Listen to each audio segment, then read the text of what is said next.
Hello everyone, welcome back to the channel.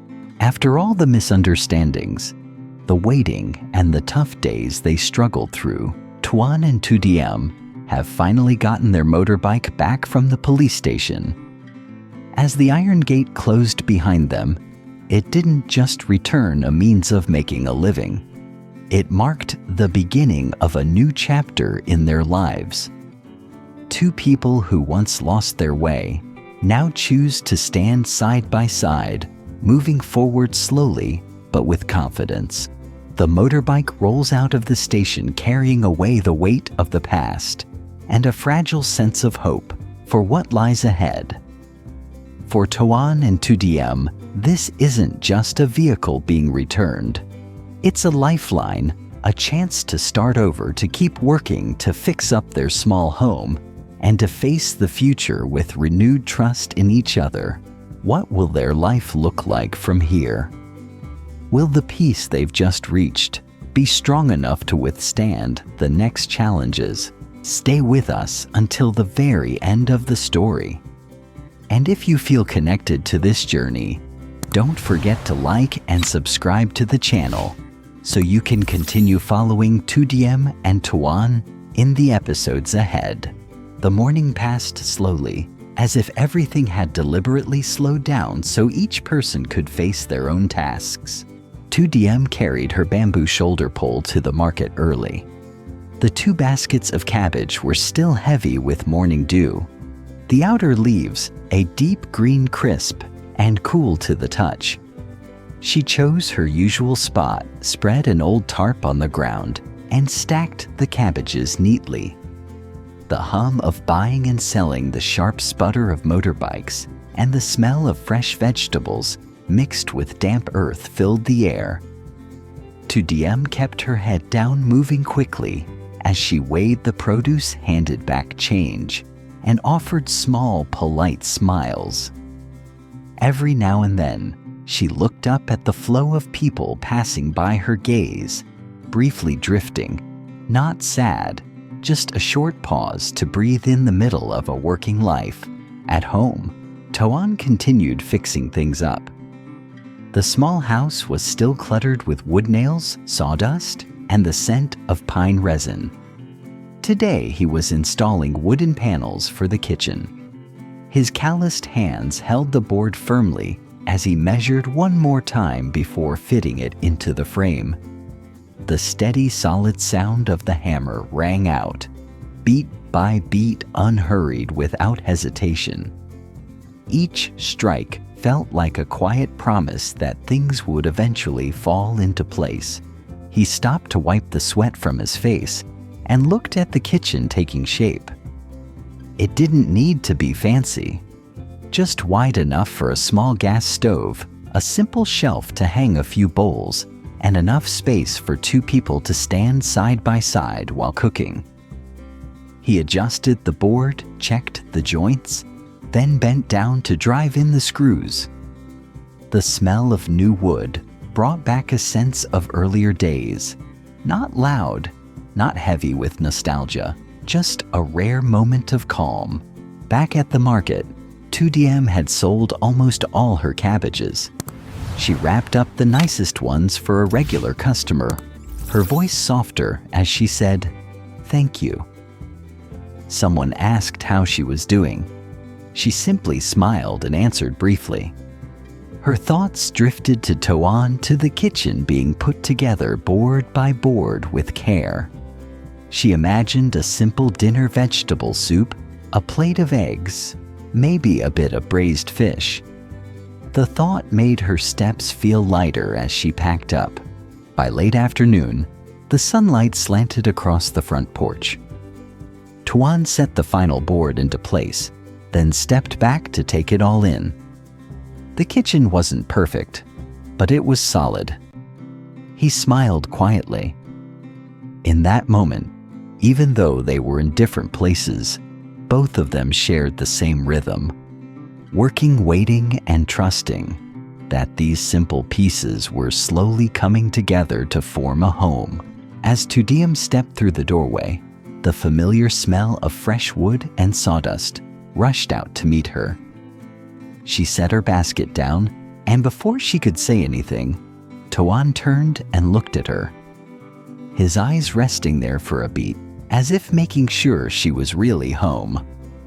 No long questions, just a small nod, and they both understood time to tidy the house.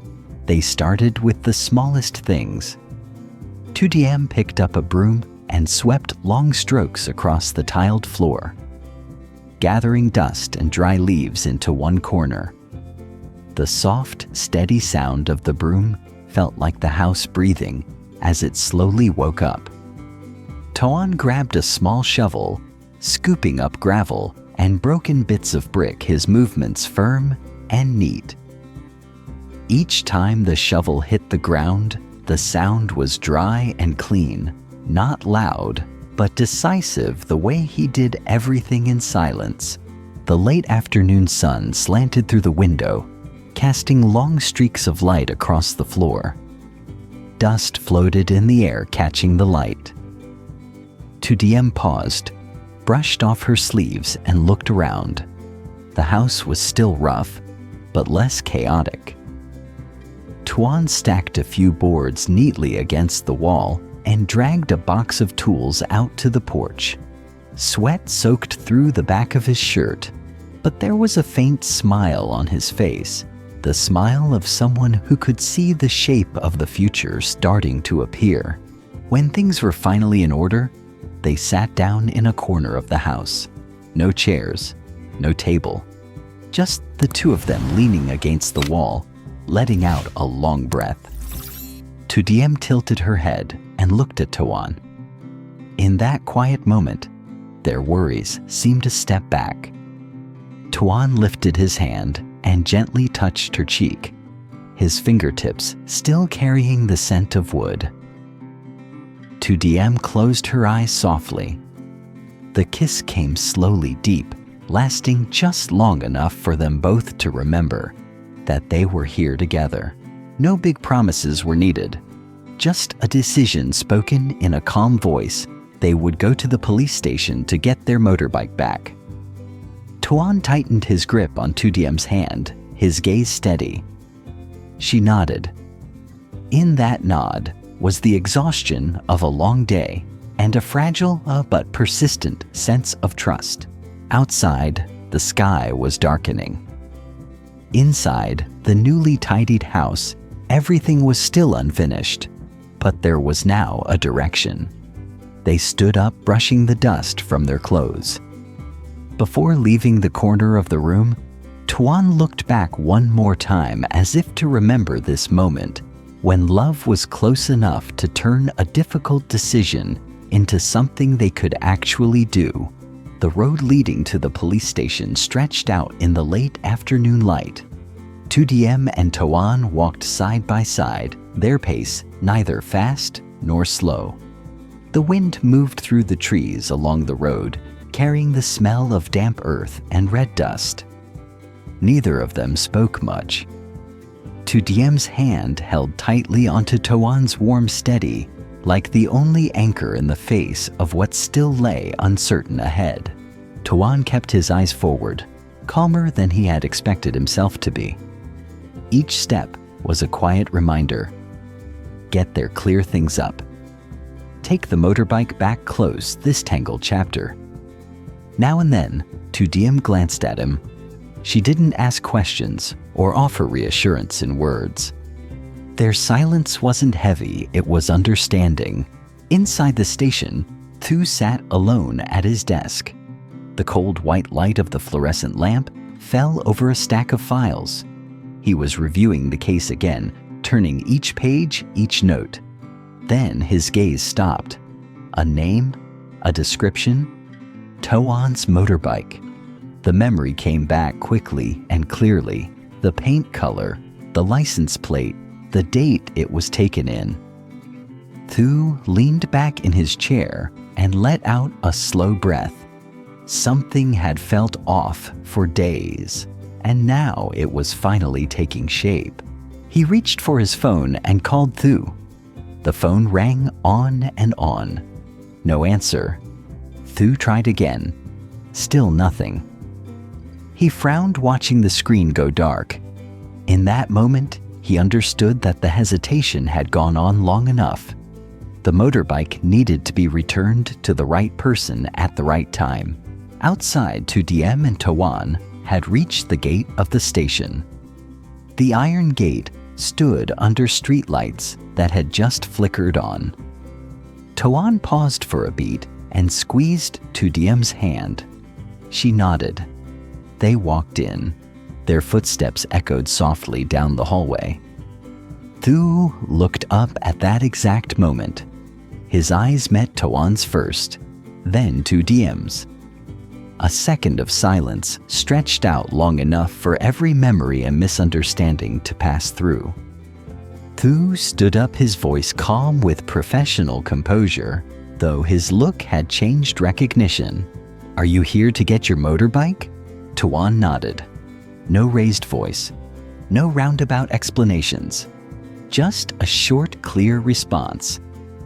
Diem stood beside him, back straight, composed.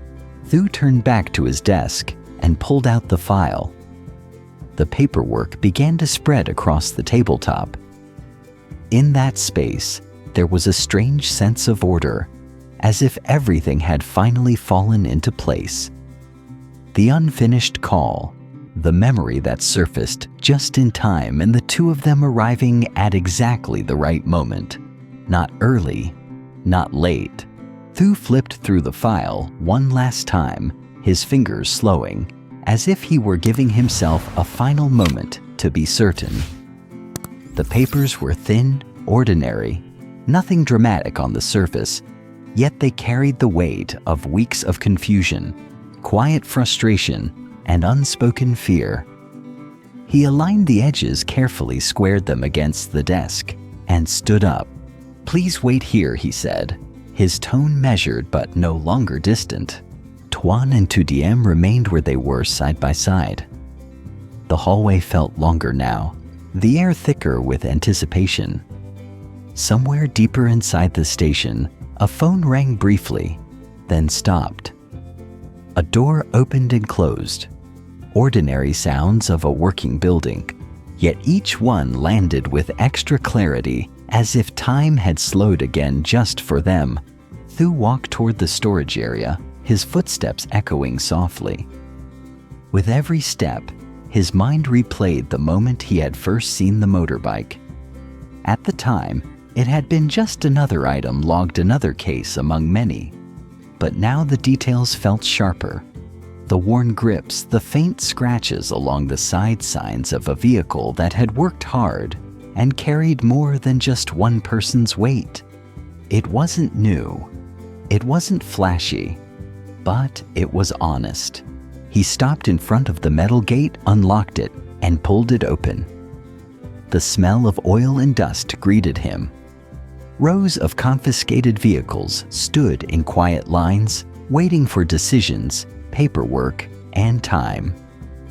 Thu scanned the row, then stepped closer and placed his hand on the familiar handlebar. "This is it," he murmured to himself. He wheeled the motorbike out slowly, carefully, as though it might protest if handled roughly. The tires rolled over the concrete floor with a dull, steady sound. When he reached the hallway again, the bike came into view before he did. Toan lifted his head at the sound. For a second, he didn't move. He simply stared, as if his eyes needed confirmation before his mind would allow hope. Diem felt his grip tighten, just slightly. She looked from the bike to Thu, then back again. Thu stopped in front of them. "This is your vehicle," he said plainly. "Everything checks out." Toan took a step forward without realizing it. His hand hovered uncertain, then finally rested on the handlebar. The metal was cool beneath his palm. Real. Solid.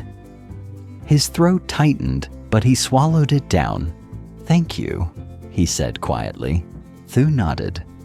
"I should have looked more carefully sooner." He paused, then added, "I'm sorry for the delay." The apology was simple, not dramatic. but it landed heavily. Lytudiem lowered her gaze for a moment, then looked up again. "We understand," she said. Her voice was steady, not forgiving in a grand way, not accusing either, just honest. Thu handed over the keys. They jingled softly in Toan's palm, a small sound that somehow filled the space. Toan closed his fingers around them, feeling the familiar shape press into his skin. The paperwork followed. Names were checked, signatures placed, dates confirmed. Each motion felt ceremonial, though no one said it aloud. When Toan signed the final line, his handwriting was careful, slower than usual, as if he didn't want to rush the moment.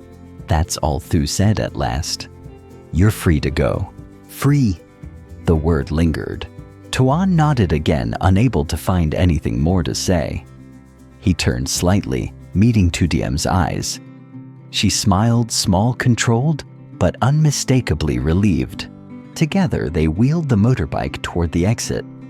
The iron gate opened with a familiar creak, and the night air slipped in cooler, now gentler.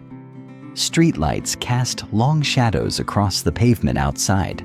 Once they were past the gate, Toan stopped. He took a breath deep and full, as if his chest had finally been given space. Lytudiem stood beside him, her shoulder brushing his arm. He turned the key. The engine coughed once, then settled into a low, steady hum. The sound was grounding, comforting, like a heartbeat returning to rhythm. Lytudiem closed her eyes for a brief second, letting the vibration travel through her. When she opened them again, the tension she had been carrying all day seemed to ease from her face. Toan swung a leg over the seat, then paused and looked back at Thu, who still stood near the doorway. "Thank you," he said again, this time with more weight. Thu inclined his head. "Take care." They pulled away slowly, not in a rush. The road ahead was quiet, washed in amber light.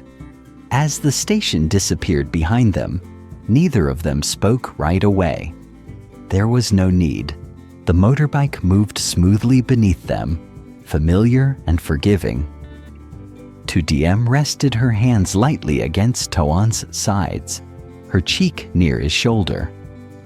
The city sounds returned, the distant chatter of a late market, a dog barking somewhere, the hum of other engines, but none of it felt overwhelming anymore. After a while, Lytudiem spoke. "It feels different," she said softly. Toan nodded. "Yeah, not different, because everything was suddenly perfect. Not because all problems had vanished, but different, because they had faced something together and come through the other side." They rode on the road, stretching forward into the night. Behind them, the confusion and waiting slowly faded. Ahead, nothing was guaranteed, but the engine was running. Their hands were steady, and for now, that was enough. The motorbike rolled through the quiet streets, the night air cool against their skin. The streetlights flickered past in slow rhythm, and for the first time in a long while, neither of them felt like they were running, just moving forward.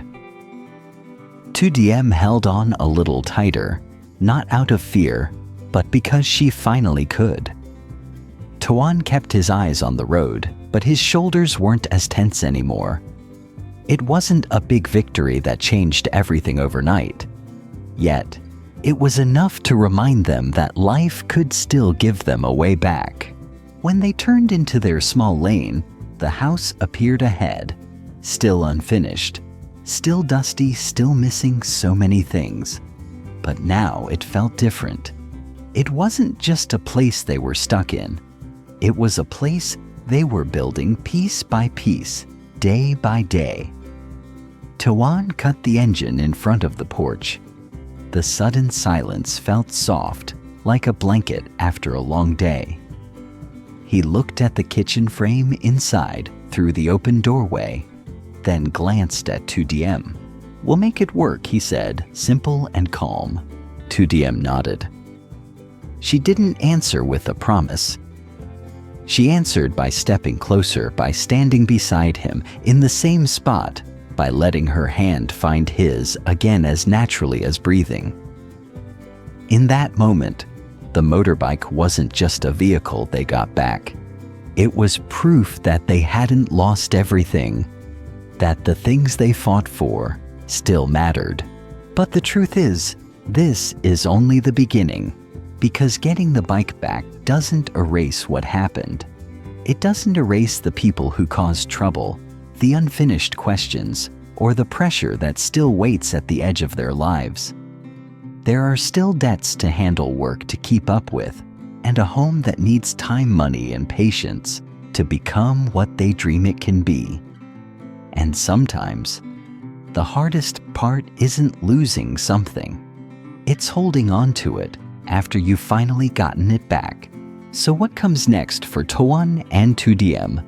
Will this small piece they've just touched be strong enough to last? Or will the next storm show up when they least expect it? If you want to find out, make sure you stay with this story, because the next episode is where things start to change in ways they don't see coming yet. And if you've felt even a little bit of what they're going through, if you've ever had to start over, fight quietly, or hold on to hope when it felt thin, then please hit like to support the channel. It really helps the video reach more people. And don't forget to subscribe so you won't miss the next part of Toan and Lytudiem's journey. Thank you for watching, and I'll see you in the next episode.